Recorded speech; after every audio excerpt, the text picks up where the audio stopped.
Good morning, Freedom Friends. I'm Bee from Life Done Free, and today I have a video for you to help you get even just a half a step closer to that self sufficient lifestyle that we're all seeking. So, if you're interested in watching how to save seeds on cucumbers and melons, come check it out.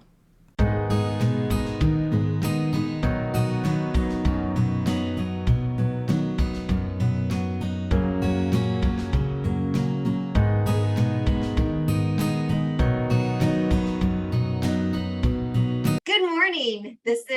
I'm Bee at Life Done Free, and today we are with Nancy from the Buffalo Seed Company, and we are going to talk to you about seed saving. Right. Good morning, B. Well, today we're gonna talk about cucumbers.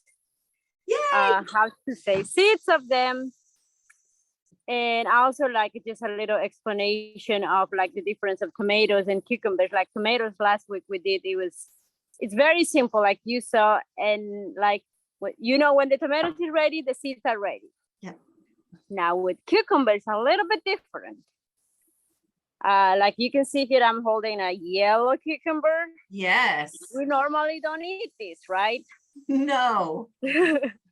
So that is the difference with cucumber and tomatoes. With cucumber, when it's green, when it's edible or when we can eat, the seeds are so small, and a lot of people don't really like. I mean, if you're eating a salad, you don't want to chew on a hard seed, right? Yes. So kind of like the eating and the seeds are a little bit different than tomatoes. So for cucumbers, when do you know when it's ready to harvest for seeds? What you do is like you let it in the plant as long as you can. And when you are harvesting, like when they turn yellow and they have kind of like a little rust on the top, so that's when you kind of know. And then you pick it from the plant, it will just untouch itself from the plant, detach completely without too much force. So at that point, you know that like a majority of the seeds are ready for harvest. Okay. Yeah, so that's the main thing. And then also you want to have more than 5 plants at least for cucumbers, because the flower of like, unlike like tomatoes, has like the little flower that has everything to make the seeds there. But the cucumbers have the female and the male flowers in a different part of the plant. How you can make the difference? The male flowers are like a little rounded, but the female flower is a rounded to a yellow one, but underneath it has a little kind of oval thing. That's the ovary. Wow. Yeah. So that's the like let's call it the outcrossers or the sulfurs. Okay. Like pepper, tomatoes, other sulfurs. Like the outcrossers, like cucumber, melons, watermelons. Sometimes if you just plant one plant, you may not gonna get that much fruit, because like sometimes also different, like usually like in all this we call it curvets, you're gonna have the male flowers that are gonna flower first, and then later on closer to the roots, that's where the female are gonna start coming in. Okay. And then we need the bees to make all the transportation of the pollen. Right. So that's one thing you gotta keep in mind, like you have big population of cucumbers or melons. So that's the main thing. And then like now, like it's the same, very simple. Like last week I told you with tomatoes. So the melon, for example, I already did some over here. Probably you can see the kind of like the meat, it's along with the, Okay. and this one, now this one is getting more watery. This one was processed 3 days before than this one. So probably another 2 days more. And then we have here the cucumber. This is ready to be cleaned. You see the difference? Oh, yeah. Like the seeds, the seeds that are on the bottom, that's are good seeds. And then there's some on the top. Those ones are kind of like immature seeds. So, okay. But we're gonna make the cut here right now for this cucumber here. And you can see the seeds there. Yes. You see? Yeah. So and then we're gonna put them in a container. It's like just like a tomato. And then you're just gonna see like a gelatin floating around. None of the seeds are gonna be on the bottom. And then you have to leave it for at least 5 days. Once they start going down, and you kind of like know it's ready to clean. So you just take it out, all of the seeds. It's kind of fun to do that. It just pops out. So you're taking the gelatinous material also, the whole inside. Yeah, the whole inside. You just empty it out there. And maybe we can do one more so we can see. Man, sometimes to cut these things, there we are. See the amount of seeds they are there? Yes, yes. Yeah, those ones are hard. And sometimes they can splash you in your face too. So yeah, you can have like all splashed up and with all seeds all around yourself. So I'm trying to not do that right now. One more. So this one hopefully can. So you can see like how the seeds are just gonna float on the gelatin.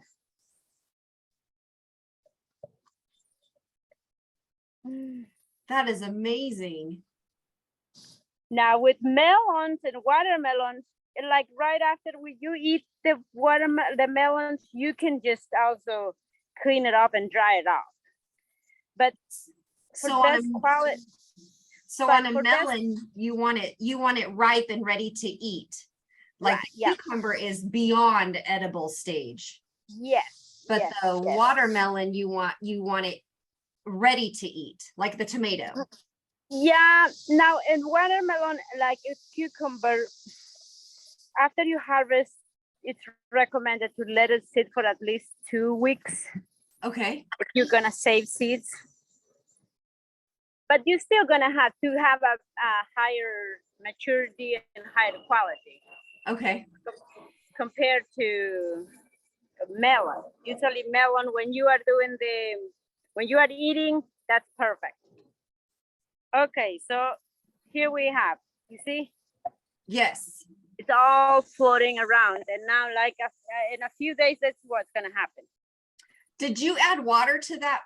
No, because this one had like more cucumbers. Okay. Probably this one is, I'm guessing 5 to 6 cucumbers. Okay. This one is only 2 cucumbers. Okay. So yeah, like this is exactly what's gonna happen in 3-4 days. All the good seeds are gonna go down, and then the bad seeds are gonna start happen the fermentation. And then, like we did with tomatoes, for example, I have here my. So you just empty it out there, the whole thing. You put it all the seeds there and turn it on. And there you have. It's kind of gonna be like a soapy. You rinse it off until all the soapy water is gone. I'm trying to get nicely the seeds. I had these ones outside, so I have a lot of tree leaves, you see? Oh. I'm trying to clean it all. So once you start having a nice clear water, and then you have all your seeds nicely clean. See? Oh, wow. Yep. And like again, like tomatoes, what you do is dry them in a towel paper. Okay. Or like sometimes I just let it drain completely, and then I'll find like a little pan or something you can put anything surface that the air can go, and just dry it out. And usually you go for 5 to 6 days. Okay. And checking, one thing is very important to check with the seeds is like when it's like, how do you know when it's dry, right? Completely dry, or it's not too dry. Because if you put it if you dry it too much, you can kill the embryo. Oh. So what you do is every day you check. After the 3rd day, you just pick one little seed, and then you try to break it in 2 and a half. Okay. And whenever it breaks perfectly, that means it's ready. You can store them.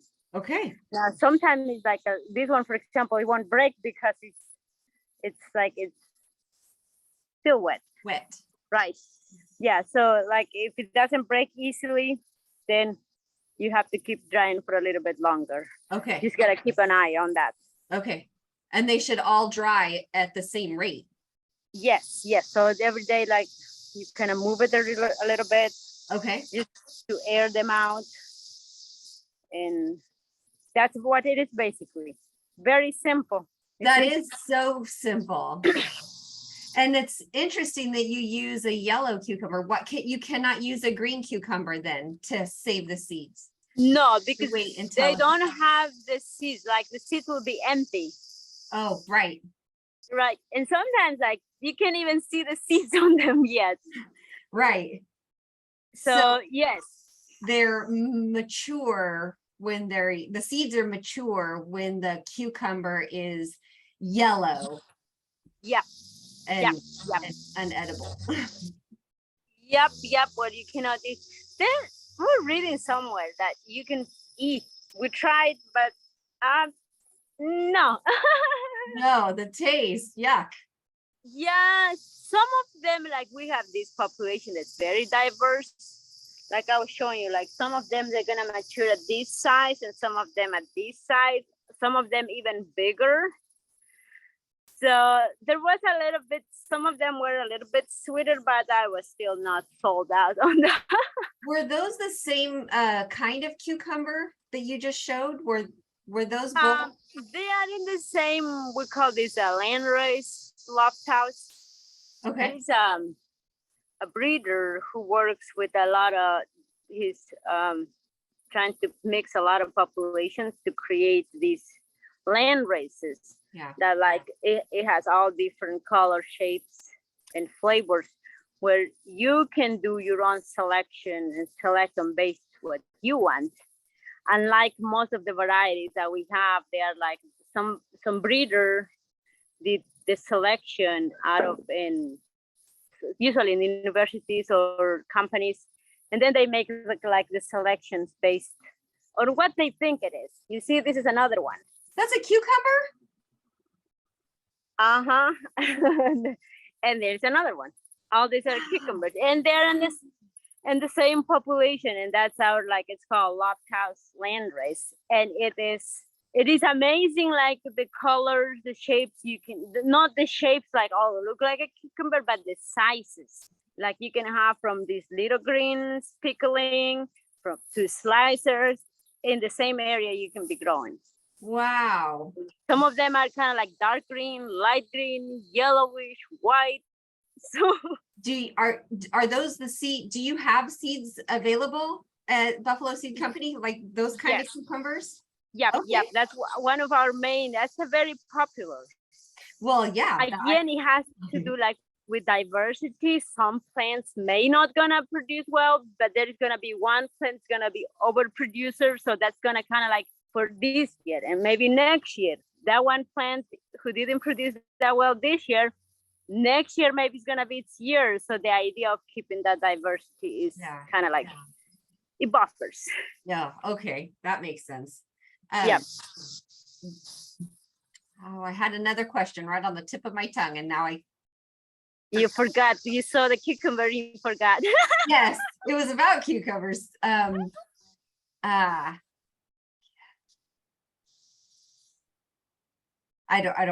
forgot it. It will come back.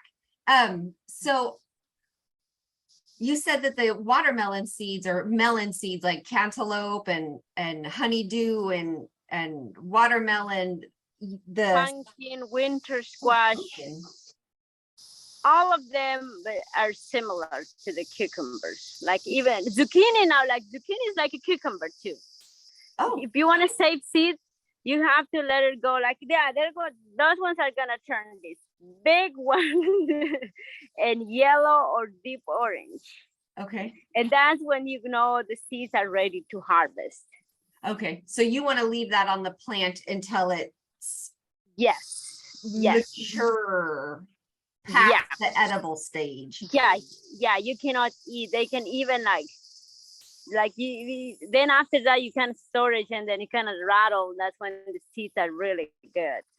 So that's long season seed production for zucchini. It's not like if you're producing to eat, but once it goes to seeds, it takes quite a time. Yeah. Oh, I remember that. So you said that on the cucumbers, there's male and female. So you want to gather fruit from multiple different plants, right? Right. Right. So would the one plant all produce males and then this plant will produce females, or one plant produces both? Each plant produces both. Okay. They both have the male and the female flowers. Okay. All the cucurbits, like the squash, the watermelons, the melons, honeydews, all they have the same. They have a lot of male flowers, and majority are male flowers. They produce, so but the plant produces both flowers, in the female and the male. Okay. Is it the same on all of the other the melons? You said on the male and the female, you could tell the difference because the female has the ovary underneath the flower. Is that the same for the melon? Yep. Can you see that? You can see it. Yeah, like when you go to the watermelon, you're gonna see one like plant that has just like a flat little flower. That's a male flower. And then later you're gonna be checking and you're gonna see like a little yellow flower, and the bottom is gonna have this little kind of sac. And then you know that, okay, I'm having a female flowers and the fruits are gonna be coming. I didn't know that. I mean, I mean, like, if you're not in the field, you're not like thinking on that, you know? Yeah. So I have a volunteer pumpkin that's growing out back, and it has no fruit on it. Flowers, but no fruit at all. And it's, I don't know, 8 feet long. This pumpkin, it's like a bush, but there's no fruit on it whatsoever. Check it like it's possible right now. The flowers that you're seeing is male flowers. Yes, that's what I was. That's why I was asked, because I'm going to go out and check and see if I could see. Yeah, I bet you all those flowers that they just flowered and they died off, they were all male flowers. And then usually later on, the female flowers comes in. Can we do anything to make that happen more? Can we make female flowers? Is there something that we can do to encourage that? I mean, I'm not aware of it. Okay. Yeah, I mean, just the nature of the plant. So that's why, like, a lot of those plants, like pumpkins, are not grown in the city, like peppers or tomatoes, because, like, if you have one pepper plant, they can self-pollinate, you know, and you don't have to do much. But now, if you have one pumpkin plant and that is just growing, you may gonna have to do the pollination, because the bee maybe just stop on the male flowers and fly off, and they never stop the female flowers. But if you have like thousands of them, like in a field of an acre, imagine like all the bees, all the like chances of the female flower to be visited, it is more likely. Wow. Okay, that makes sense. Yeah. So the more plants you have, the more opportunity you have to have fruit. Yep. Wow. Is that like that for the tomatoes too? The tomatoes? No, tomatoes have like what's called a true flower. True flower. The true flower, which has like one flower has the male and the female part, both in the same flower. So it can self itself. Now they have little showy flowers, so they can attract the insects, and it can happen the cross pollination.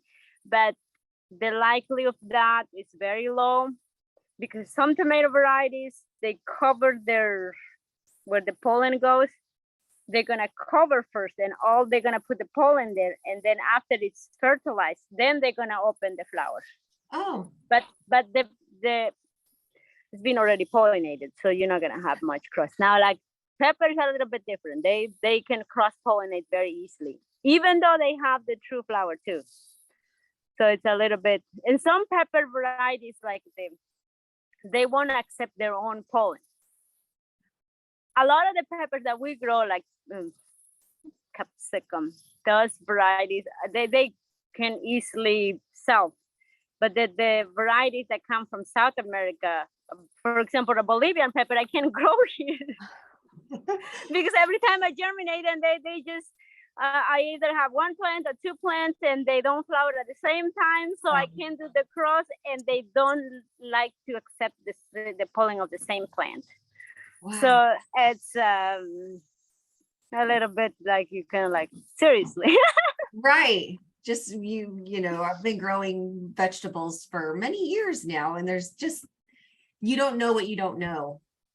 No, and listen, again, like with plants and seed saving, it's just like the same thing. And it's like certain plants are gonna like you better, certain plants just not gonna like you in 1 year. Like, you know, like what, that's farming, that's growing, that's life.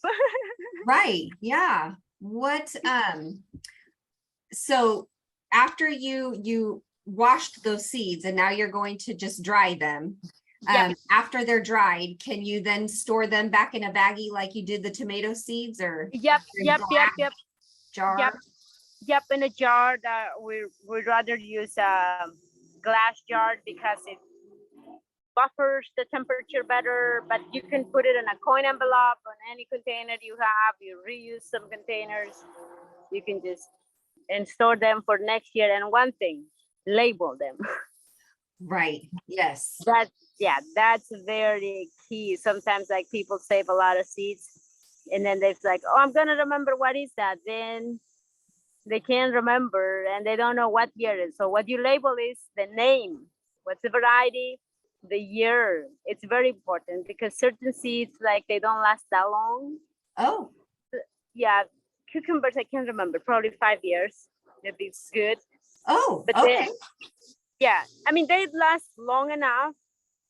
But if you didn't put the year, then you are like, and you found a little bag of seeds 10 years ago of tomatoes, probably they're good.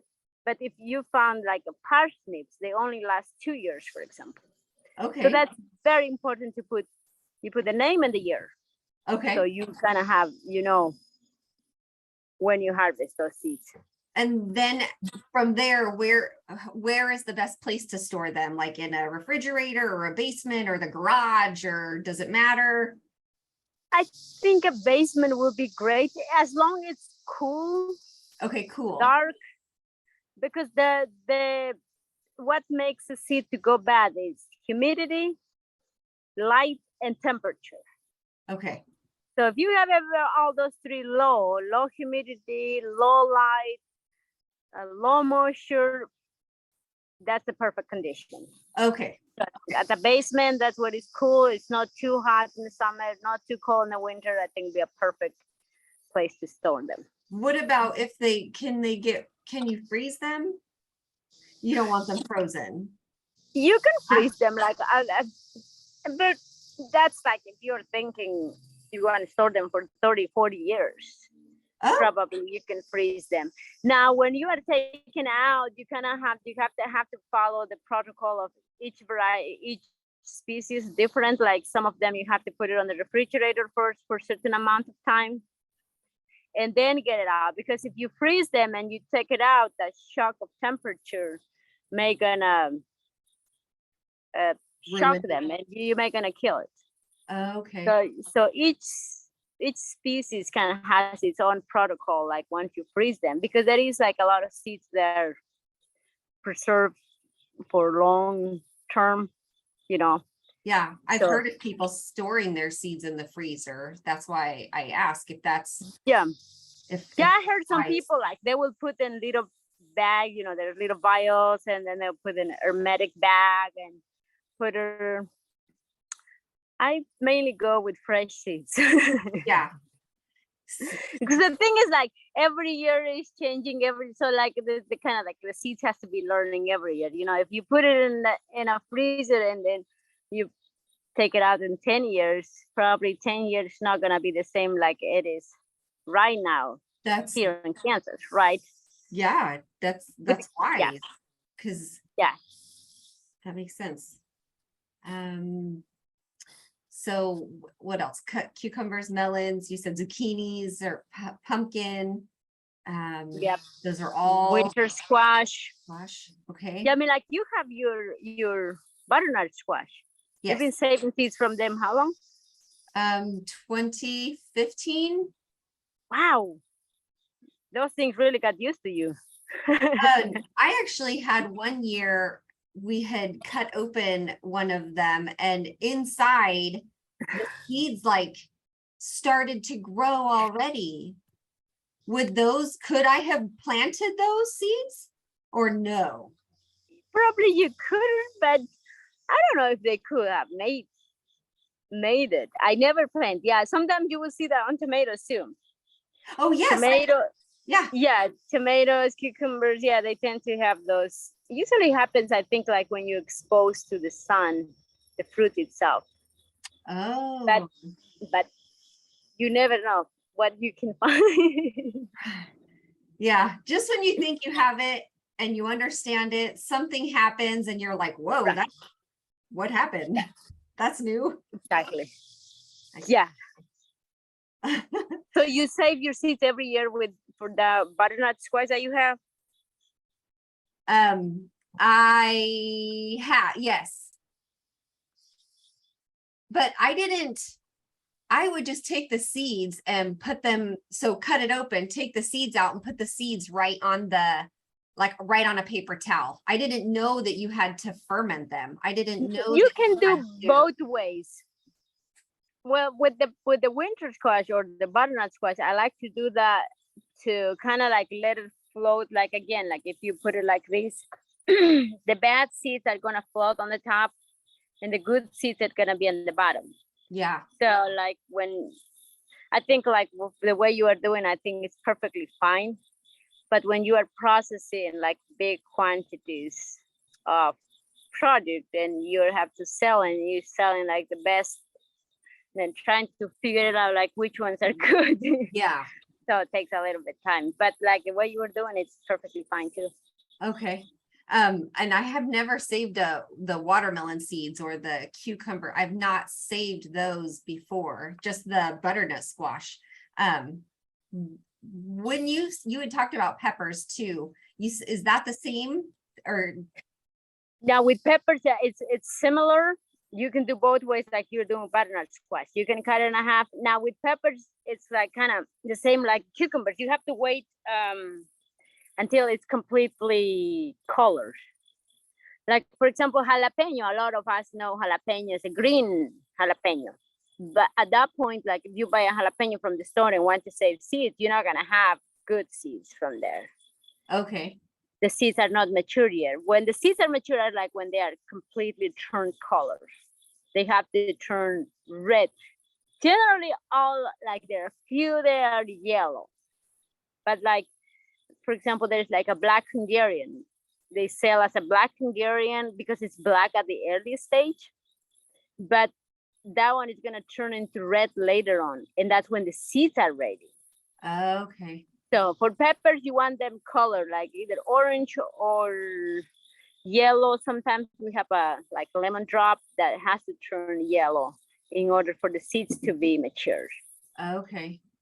And you do exactly the same like tomatoes, or like you can do like you are doing with your butternut squash. Take them out and put it ready to dry. Or again, the way we do it is fermentation to make sure the bad seeds start floating on the top. We discharge them and have the good seeds. Yeah. Okay, wonderful. Yeah, now with the hot peppers, that's a little bit challenge because because like when you are processing them fresh, all the capsicum, like especially when you are rinsing them, like, yes. Yeah, I think like it would be better dry them off. Like a lot of people just let it dry. You kind of like open at the end and just empty out the seeds. Oh, okay. Yeah, or like other seeds, like we have like chiltepins. That's the wild variety of all the peppers. It's basically the mother of peppers. It grows wild in the southwest of the United States in the desert. Wow. These things are tiny, tiny, tiny little balls, but goodness, they are hot. And with that ones, I don't think so we ever process them fresh.